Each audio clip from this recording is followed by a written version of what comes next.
안녕하십니까. 한 주간의 인공지능 동향 전해드리는 주간 인공지능입니다. 인공지능 연구소인 오픈 AI가 지금 선풍적인 인기를 모으고 있는 챗 GPT에 이어서 새해 초에 GPT 버전 4를 내놓을 것이라는 전망이 나옵니다. 특히 새 모델은 멀티모달이 될 가능성이 있다고 미국 매체 포브스가 전망했습니다. 지금은 GPT-3이나 챗 GPT가 모두 텍스트, 즉 글로 명령을 해야 작동하는데요.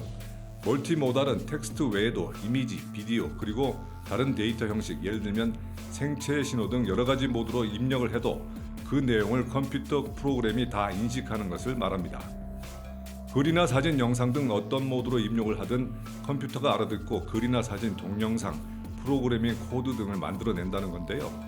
이렇게 GPT-4가 멀티모달 기능을 갖춘 채 등장한다면 폭탄이 될 것이라고 포브스는 전망했습니다. AI 업계는 물론 세상에 말하자면 쓰나미급 파급 효과를 가져오게 될 것이라는 표현입니다. 오픈 AI는 지난 2018년부터 GPT 시리즈를 1년마다 내놨는데요. 2020년에 나온 GPT-3은 지금까지 나온 여러 대형 언어 모델 가운데 가장 뛰어난 성능을 인정받고 있습니다.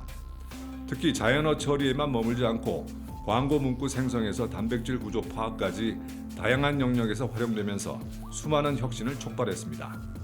따라서 GPT 시리즈가 3.5 버전인 챗 GPT로 진화한 데 이어서 버전 4에서는 더욱 다재다능해질 것이라는 기대가 높습니다. GPT 시리즈는 과연 어디까지 진화할까요? 이렇게 빠르게 진화하는 걸 보면 GPT 버전 5는 범용 인공지능, 즉 인간을 넘어서는 인공지능이 되지 않겠느냐는 전망까지 일각에서는 나오기도 합니다. 오픈 AI의 목표가 바로 범용 인공지능 개발이기 때문입니다. 이어서 기술 동향 전해드립니다.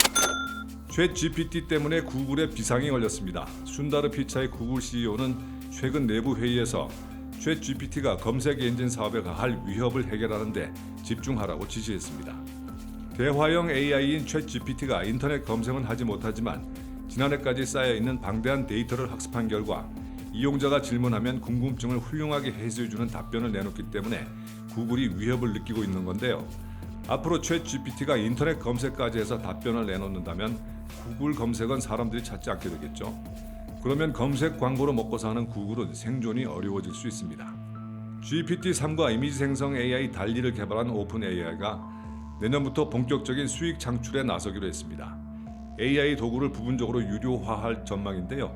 오픈 AI는 2015년 일론 머스크 테슬라 CEO 등이 돈을 내서 설립한 연구소로 그동안 마이크로소프트로부터 10억 달러의 지원금을 받은 것 외에는 특별한 수익 활동을 하지 않아왔습니다.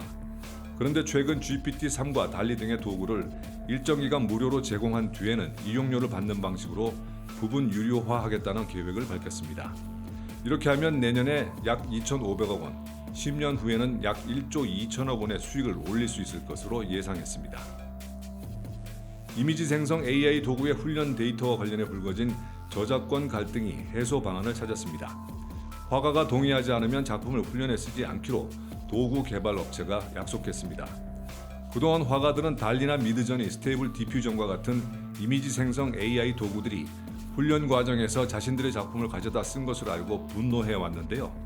스테이블 디퓨전을 만든 스테빌리티 AI가 앞으로는 모델 업그레이드 과정에서 사용에 동의하지 않은 화가의 작품은 훈련 데이터로 쓰지 않겠다고 공식 입장을 밝혔습니다.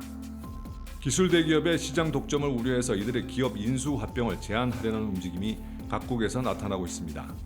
미국 반독점 당국이 마이크로소프트의 액티비전 블리자드 인수를 막기 위한 소송을 제기한 데 이어서 유럽위원회가 페이스북과 브로드컴의 시장 독점 가능성에 대해서 조사를 시작했습니다. 각국 규제기관들의 이런 움직임은 과거 대기업들이 기술을 가진 소기업들을 인수합병해서 덩치를 키운 것을 방치한 결과 시장 독점을 초래해서 결국 소비자들이 피해를 입게 됐다는 반성에 따른 것입니다. 이어서 업계 소식 전해드립니다. 미국의 한 남성이 이미지 생성 도구를 이용해 만든 사진을 SNS에 올리면서 한 달간 가짜 인생을 산 사실이 밝혀져서 화제입니다.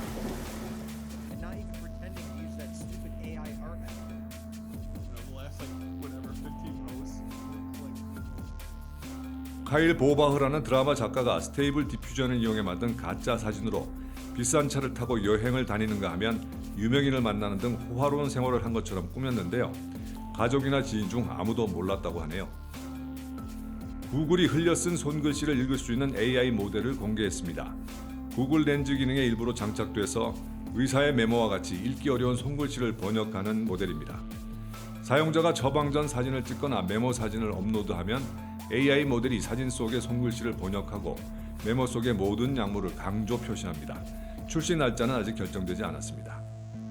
버추얼 아이돌 이터너티의 멤버 죄인이 솔로곡 스노우 홀리데이 오후 3시 50분을 발표했습니다.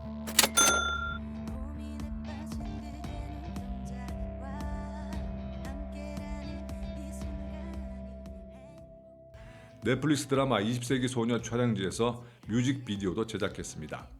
죄인은 또 EBS의 공상가들에서 방영한 아이돌 사망 사건 편에 주연으로 출연하기도 했습니다. 중국의 스타트업이 주행을 하다가 필요한 상황에서만 비행하는 자동차를 만들어서 눈길을 끌고 있습니다. 중국 기업인 엑스팽 에어로트가 개발했는데요. 지상에서 30m 정도인 저고도에서 최고 시속 130km로 35분간 날 수 있다고 합니다. 개발사 측은 이 모델을 2025년부터 대량 생산해서 14만 달러, 약 1억 8천만 원에 출시할 계획이라고 합니다. 주간 인공지능이었습니다. 감사합니다.